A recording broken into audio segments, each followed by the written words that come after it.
My race is nearly run.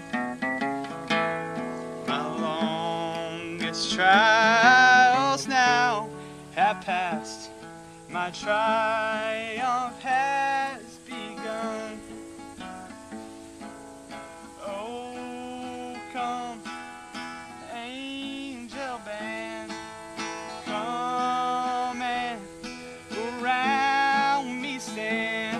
Oh, bear me away on your snow white wings, my immortal home. Oh, bear me away on your snow white wings to my immortal home. I think that's how it goes.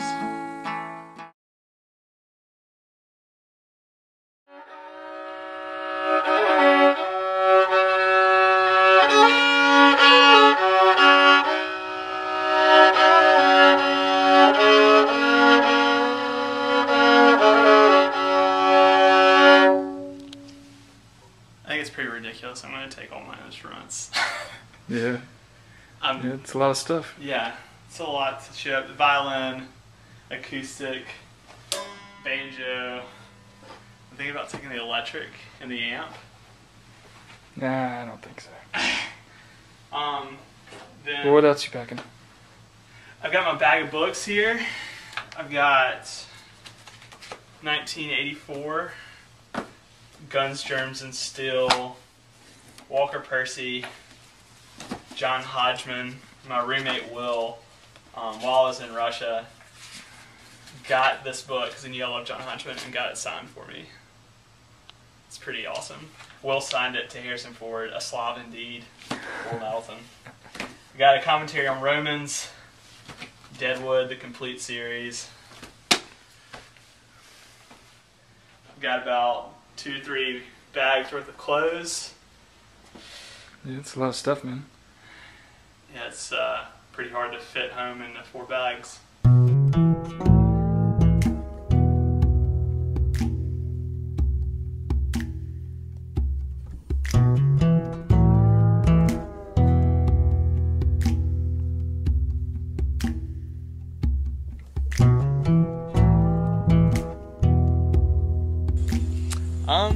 I'm getting ready to leave. I guess I've lived here for, let's see, 16 years or so. Moved out from Tupelo into the hinterlands of Blue Springs. What do you think you'll miss about this place most? When I am tired. Yeah, it's so pastoral. There's a weird sense of calm about the place that I think it's lost in my life a lot. Being at college and being off and Russia and so many other places, you lose a sense of calm, and it's replaced by kind of a hustle and bustle of life. And so there's a familiarity to it that's really dear to me.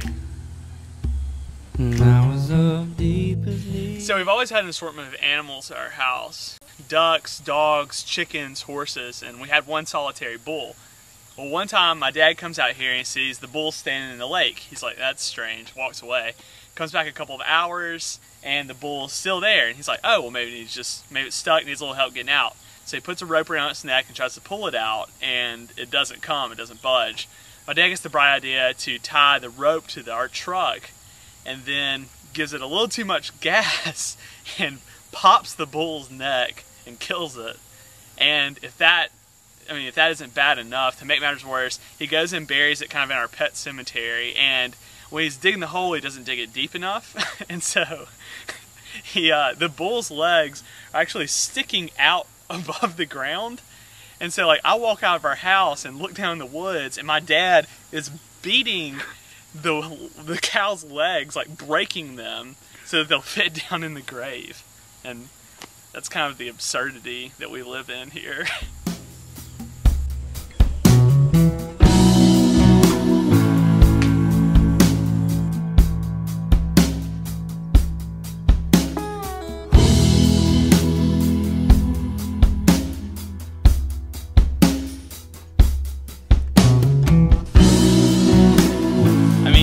living here at this place for 16 years is wonderful. But I think it wasn't until I went to college that I found out that I really enjoyed this place and I really found beauty in it.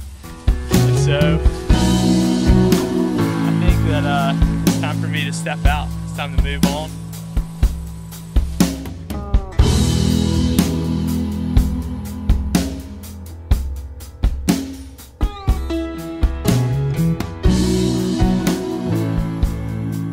What is it about this new journey that you're going on that has to do with more than just a new place?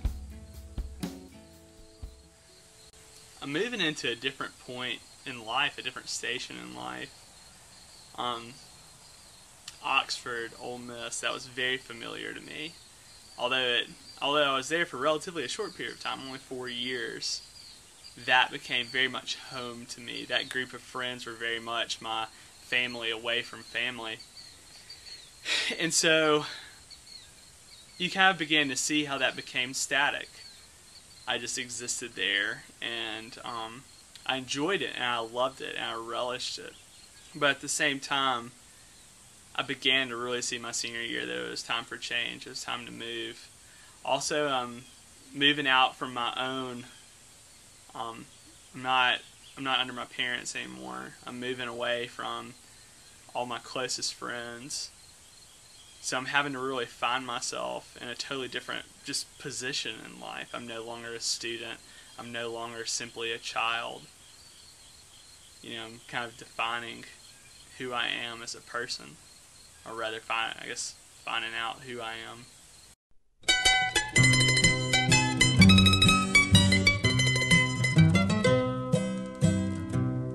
My latest son